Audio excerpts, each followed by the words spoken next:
Been thinking about that. Been thinking about how others think about New Year's. Some are ambivalent, apathetic about it. Others are completely dialed in and really love it. And so this video is about that, figuring out where you fall in the New Year engagement matrix and then what to do about it. Maybe a question to ask yourself to give yourself direction on how to have the best 2025 you can this year.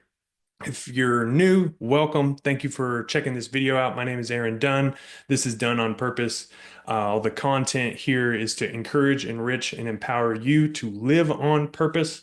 And so I'm going to run you through this framework that I created and have a conversation about this engagement matrix and see if it helps you do that. Be encouraged, enriched, empowered to have an awesome 2025. So let me share my screen if I can find the button and we'll get started. So sharing, boom. So you can follow along as much as you want. You can write it up. I'm also going to link to this on my website, Done on Purpose, so you can kind of check out the notes in the written version as well. But so let's kick it off. So I was thinking about this, the new year, 2025. There's all kinds of people. There's the people who are like, New Year's resolutions aren't for me. It's really, really dumb. And then there's people who are like, I'm so dialed in, 2025, it's going to be the greatest year ever. I'm kind of in that camp. And so as I was thinking about it, I wanted to pull this apart and dive a little bit deeper. And this is what I came up with. I'm excited to hear what your thoughts are. But on this north and south axis, this up and down, is it Y, X? I don't know. I'm not good at math. Is discipline and chaos. Oops, just messed that up. Discipline and chaos. So kind of borrowing from a Jordan Peterson chaos and order, 12 rules for life type of framework. But you've got the people who are like, utter chaos, let's party for the new year. And then you've got people like, I'm going to sleep at 9, I don't care. And then you've got on this other axis, you have apathy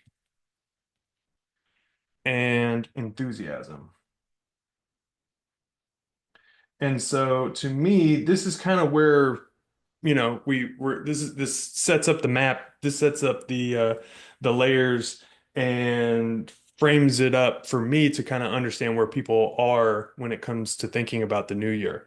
And there's going to be a cross section and mix of all these, and it's kind of a spectrum. If you were to, line these out as far as, adding numerical values or something like that, you could if you really wanted to go deep. And this is really just a thought experiment, nothing too scientific, but so as I was thinking about this, I was like, all right, well, what would the names be for those that fall into these different places? And so going from the bottom right and then counterclockwise, the enthusiastic but still chaotic, calling the explorer. The apathetic and chaotic, the wanderer, the apathetic but disciplined, the preserver, and then the disciplined and enthusiastic, the achiever. So, my question to you is, where do you see yourself?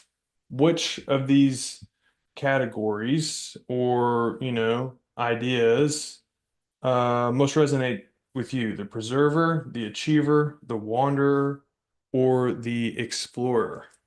And so I want to go ahead and, think about it. Maybe pause the video. Where would you place yourself? And then we're going to work out this in practice with these questions here. So, what quadrant would you put yourself in? So, the achiever, and we'll just go, opposite this way, but the achiever is thriving on action, growth, and accomplishment. I put myself there. I'm big on personal and professional development. I wouldn't have a YouTube channel that's centered around it if I wasn't. My wife and I just spent my birthday, New Year's Eve, planning and talking about our 2025 goals. I'm an achiever. I want to achieve, grow, and accomplish and see how much I can do. I'm chasing my potential. All right. So that's the discipline and enthusiasm coming together. The top left, we're talking about discipline, but actually more on the apathetic end, finds comfort in routines and sticking to what works. So that's not bad. You're still, sticking to what works, but there's not the enthusiasm to really push and transform and challenge yourself. So maybe you're a preserver. The explorers on the bottom right, it's where the chaos and the enthusiasm cross, are energized by new possibilities and spontaneity. So spontaneity is great. Everybody needs a little bit of it, but it can't be the entire thing. If you're too spontaneous, you're chaotic. If you're at this bottom end of the spectrum, right? If you're at a 10 or a 100 of chaos, yeah, you're spontaneous, but you're also all over the place and kind of crazy. And if you're enthusiastic about it at the same time, man, it's hard to keep up with you. So maybe you find yourself in that place, but maybe you are just exploring things. Hey, there's new, but you're lacking the discipline. Like you're so far down here that you're lacking the discipline up here to really keep you grounded and then consistently progressing toward a particular aim. And so to round it all out, we have the wanderer in the bottom left. You don't really want to put yourself in this place, or you don't want to find yourself in this place for too long. That being said, I've been each one of these for sure at different times of my life or different zones in my life. But the wanderer stays in a state of inaction, reaction, and uncertainty. And that's because they are completely apathetic, or maybe on the spectrum, right? There's a spectrum of apathy there, and they tend to go into the chaos as well. So disorganized, and ambivalent, don't really care, reactionary thing to life itself, which is sad and dangerous. But thankfully, we've got some questions to reflect on for each one of these to take us to that next small step forward that hopefully will empower you to live on purpose. So here are the questions to reflect on depending on which quadrant you find yourself in. And so the action takers, the achievers, we want to find ourselves. So, how can I sustain my momentum while balancing ambition and self-care? So we have the action, uh, growth achiever, growth-oriented achiever. And so this is the question that I am asking myself. How can I sustain my momentum in, training for the marathon, pursuing being the top producer in the company that I work with, making sure that those two things do not interfere with how much love my wife feels from me and how much growth we're experiencing in our marriage and relationship. That's the thing that I'm trying to make sure that I fully integrate so that I'm not unbalanced. I think work-life balance is kind of a weird way to say it, but I want total life integration. How can I integrate, my energy, my work, and my love to where things are whole and complete and everybody's happy? So, the achiever, if you're an achiever, think about how you can do all these things, but be honest with yourself and make sure that you're balancing your own self-care, your own personal health, but also the health of your family unit and the relationships that you have that you depend on to make everything work. So, and then we got the explorer next. So, energized by new possibility, or no, I'm sorry, preservers. Finds comfort in routines and sticking to what works. So, routine, comfort.